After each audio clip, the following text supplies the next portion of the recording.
Hello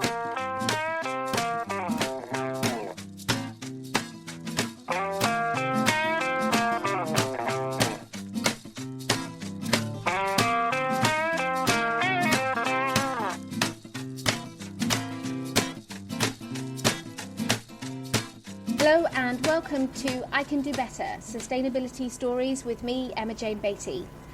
Today I'm really pleased to be speaking to Sarah Greenwood, a respected packaging consultant that I have interviewed numerous times over the last 10 years or so for different packaging insight.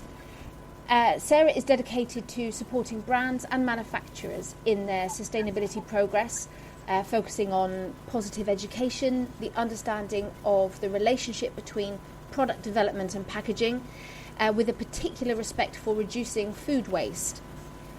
Sarah's been a packaging professional since 1996, and today we're asking how her career and this very specialist knowledge enables her to do better, and how sustainability influences her career and her life. Hello and welcome, Sarah. Hi Emma-Jane, it's really lovely to speak to you.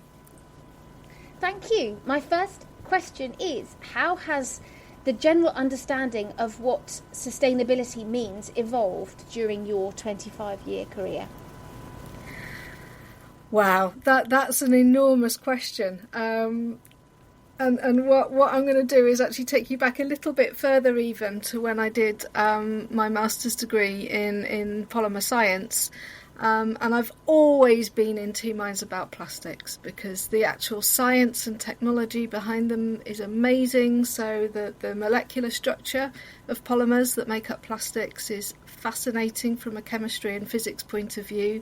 But we have those waste problems associated with it as well. And, I've gone back over this talk today has prompted me to go back over my old master's notes, and we did one lecture course in environmental aspects of materials processing, and actually it was a really good course. It was really thorough. It went over regulations. It gave more attention to sound pollution than it did to carbon dioxide emissions. So I have half a page on carbon dioxide saying, oh yeah, well there's not really much we can do about it other than move to renewable resources. And it's so much more complicated than that. Absolutely. Right. So how do you advise the global beverage brands and food brands that you work with? How do you advise them in terms of product development related to sustainability? How in your career has that evolving knowledge of sustainability allowed you to keep advising? I think global brands, they're already working to, thankfully now, large sustainability agendas. So they will have people within the company looking at sustainability. So really, I think in terms of packaging, it's actually, in those circumstances, it's giving them the extra knowledge and the kudos from an outside consultant to say, yes, this is what we should be looking at. This is the route we should be going down. I find when talking to large companies that you will have people working within packaging and sustainability, but actually they're not the people that are making the final decisions. So it's giving them enough confidence and enough information to help influence those decision makers. Without, giving away all your career secrets, how do you do that? How can you encourage and influence brands to integrate sustainability in their decision making? Oh, that's a big question. Emma, I'm not sure I really know the answer to that. I think the people, and I think really it's something I've looked into a lot recently over the last few years, as well as working independently as a consultant. I've also worked at the University of Sheffield, Grantham Centre for Sustainable Futures, where we've run some projects looking at reuse and reusable packaging systems. And in the work that I've conducted, talking to manufacturers, it's exactly that. I think there's, in terms of introducing reuse systems, so in particular return systems where you take the packaging, the consumer uses it, they return it, it gets washed and it gets used again, is we just don't have enough information on those schemes or prospective schemes to be able to put for the decision makers to say, yes, that's a good business proposition. So although you'll hear people talk about a triple bottom line, so that's people, planet, profit for short, actually it's all about profit. Yes, I can totally understand that. And from with your expertise, how do you give the information, the scientific information that you have, and balance it with the knowledge that all businesses have to be profitable? What ways can you share with them that is influential but also still practical? I think that's where we are at the minute, and I think that's where we're struggling with reuse as a solution currently. There is some brilliant research going on. So our research, which was a project called Many Happy Returns, enabling reusable packaging systems, we did academic research on looking at how consumers will accept a worn container. So what's the level of wear that they will accept. We looked at how people engage in reuse practices in their homes. So understanding consumers at a much more in-depth level, rather than just getting them to tick boxes on a survey. People often tell you what they think you want them to say in surveys, so they're not particularly reliable in some cases. So we really wanted to understand people and not in a creepy way. This sounds really creepy. Watch them in their homes and understand how they engage in buying products and how they use them in their houses. We looked at linguistics, how people talk about plastics. We looked at life cycle assessment, and the thing that I think has given us the most information towards your question, which is how do we encourage people to go down a particular route, is actually we ran a pilot scheme in the university. So we took 5 of the university's cafes and we engaged in a reusable bowl scheme for takeaways. So it meant that you didn't have to have a single-use container. If you signed up to the scheme, you could rent a container and take it back. And we've got 3 years' worth of data on that now, which we can provide to anybody that wants it on how the scheme worked and what went wrong and what went well, and so it's all about providing data. So people will call it a test and learn process. It's learning by increments. Mm-hmm. So, I mean, it sounds like a fantastic scheme, and you would hope that students would be a kind of engaged group of people. So did you find the results encouraging? So the results were very, very interesting. They were encouraging, disappointing and surprising in equal measure. So in terms of encouragement, if you have a reusable packaging scheme, you really, really need to get those containers back. The most important thing is that they're used enough times. And in that respect, we had a 99% return rate. So it means that for every 100 containers that were sent out, we got 99 of them back, which is incredible for a scheme like that. The disappointing thing was the uptake.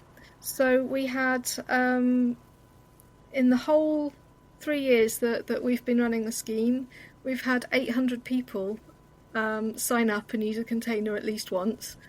But we have a staff and student body of nearly 40,000. So in terms of the number of people engaging in it, it's very disappointing. And then the surprising thing was, although we set the scheme up specifically for bowls, we advertised it for bowls, actually it was coffee cup rentals that took off. So I would say over that time we probably had less than 500 bowls rented out, but we've had 7,500 coffee cup rentals, which is incredible considering that we weren't even pushing it for that at the start. Now, the psychologists I work with weren't surprised at all. They said, well, there's already a precedent for that with people taking their own refillable cups. So you've got that almost pulling yourself up by your bootstraps. We'll do this, then we'll do this, then we'll do this. So I think going from people bringing their own refillable coffee cups to renting a takeaway container is too big a step, but going from refillable cups to returnable cups isn't. You know, there's something there that people can sort of understand and they can relate to, which makes the scheme work a little bit more. Now then, the interesting thing is that actually, although we've got people using the reusable cups, the returnable cups that they borrow and just return to a return point, actually the people using their refillable cups, their own cups that they keep and reuse all the time, we've actually got for takeaway hot drinks from the university, 17% of those are in people's own cups, their own refillable cups, which is incredible compared to national levels. I'm sure other universities are the same. I'm not saying we're particularly there's anything special about us, but the actual figures from a national point of view, I think it's about 5 or 6%. So it's really good. That's a huge difference. So do you? Yeah. When you said about it evolving from the bowls to the coffee cups, did you change the kind of the messaging or the education around it, or how did that change happen? Well, we didn't change anything in our messaging. It's just I think people realised that you could rent a coffee cup and they ran with it, but they didn't run with the bowls. Now we've got some social scientists conducting interviews, asking people, well, you know, do you know about the scheme? Have you engaged in it? What's stopping you from using it more often? And importantly, questioning people that aren't using the scheme to find out why they're not using it. So hopefully we will have a report out very soon that will unpick that. That's really fascinating, because if you think of like restaurants, you know, we're all used to using crockery that somebody else has used, but yet somehow there's, I don't know, like perhaps some mental block of like, I don't reuse a takeaway bowl, but like you say, I do reuse a coffee cup. That seems odd, but we have to work within these kind of oddities, don't we? Absolutely, yeah, and it's fascinating. So do you believe that corporations and individuals have roles to play in this kind of this management and evolution of sustainability, or do you think one group has more of a role to play than another? It's a really interesting question. I think as global citizens, we all have a responsibility to do the right thing. But there are people who don't necessarily know what the right thing is. We all have the responsibility to make an effort. Often companies will only do what they're made to do through legislation. And as individuals, we don't necessarily always have the right information to know what the right thing to do is. So a good example is people will dutifully do their recycling and save some carbon that way, and then go on holiday. Even just a medium flight will blow any carbon savings that you've made through recycling out of the water. So it's understanding. I know waste is very important, but understanding how that fits into the global system is really important. And the trouble is with plastics in particular is you can actually physically see the effects of it. You can see, I've bought some strawberries. I've had some really nice local strawberries. Thank you very much. And then you get to the point where, okay, what do I do with the container? Well, actually now you can put it in the recycling, but maybe 10 years ago you couldn't. And that's a real concrete piece of evidence of what's happening in the world. Now, what we don't actually have is the understanding as consumers is actually how much better for the environment that plastic tray was than a cardboard tray, or maybe even selling strawberries loose. So I don't think I'd want to buy strawberries loose. Would actually cause damage to the product, and the carbon emissions from waste food is far, far worse than the carbon emissions from plastics, so or any packaging. As a rule of thumb, we normally say that the embedded carbon in a food product is 90% the product and 10% the packaging. That does vary depending on the actual product, but it's a good ready reckoner. And so, but the thing is with carbon dioxide is you can't see the effects of it. We know that, and I think most people accept now that global warming is happening, but you can't see the consequences of taking that extra flight that you don't really need to take because you've already had one holiday that year, or taking the car to the supermarket when there is actually a bus on the route that you're going on. It's very, very difficult to see the consequences of that, and I think that's possibly maybe younger people. The age of my niece, who's a student now at university. Maybe they understand the impacts a little bit more, but I think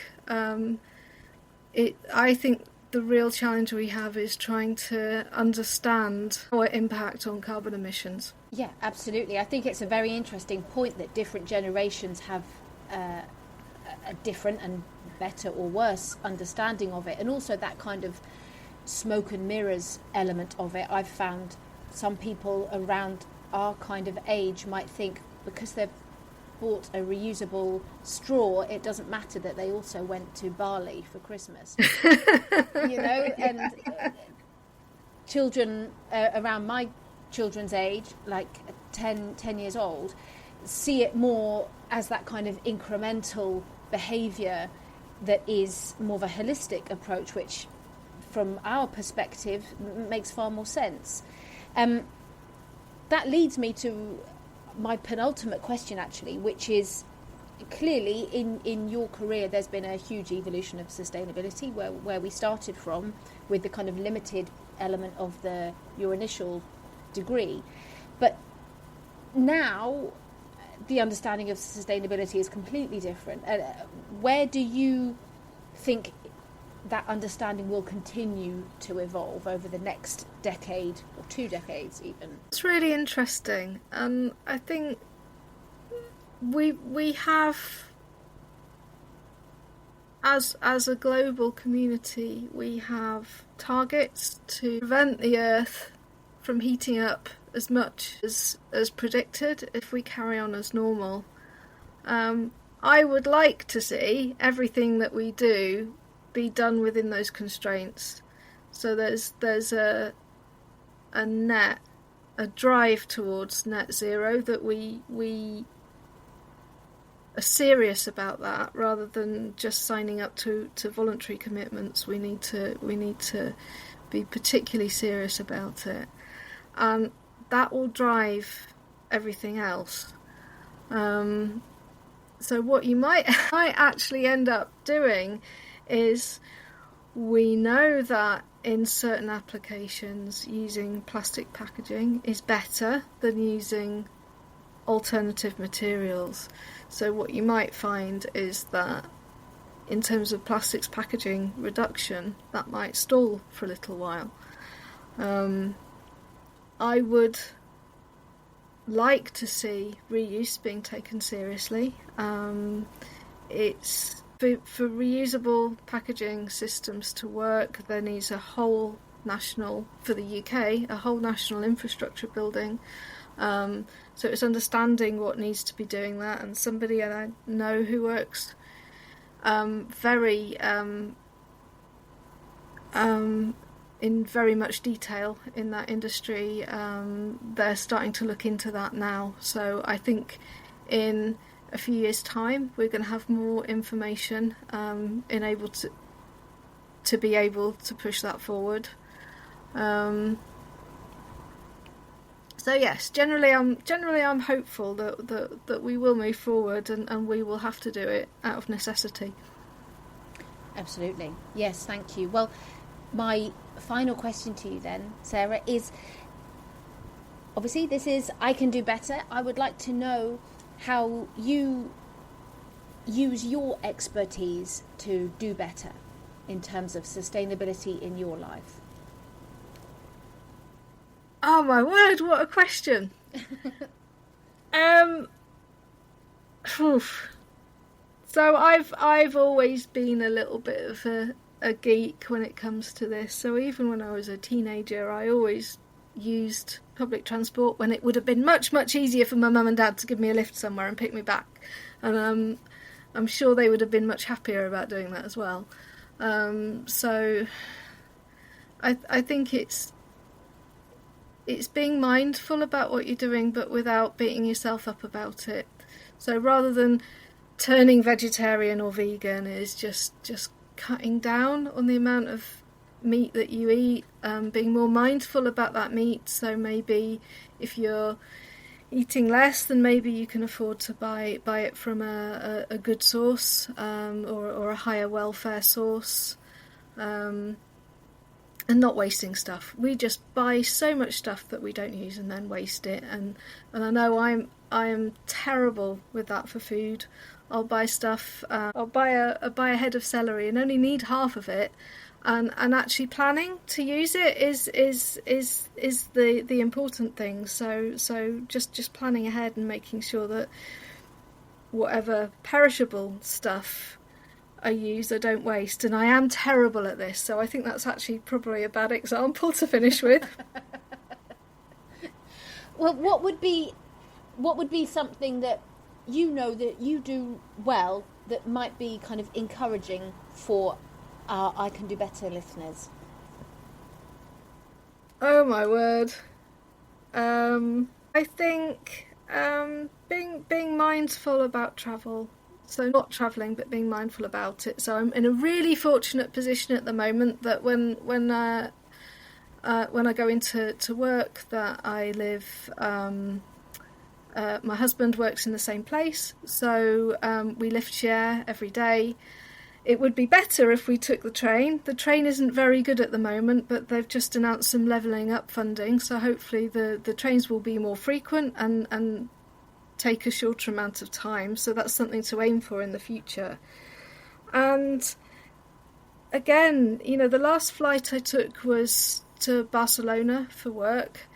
I had an extra day's holiday which I used, so I combined that with, instead of just going to the conference and back again, I actually stayed in Barcelona for an extra day, got to see Gaudi's unfinished cathedral, and just managed to get some. You can't measure cultural impact in an LCA, but my life was enriched by doing that. So it's just kind of respecting the opportunities you have and getting the most out of them rather than just grabbing at everything.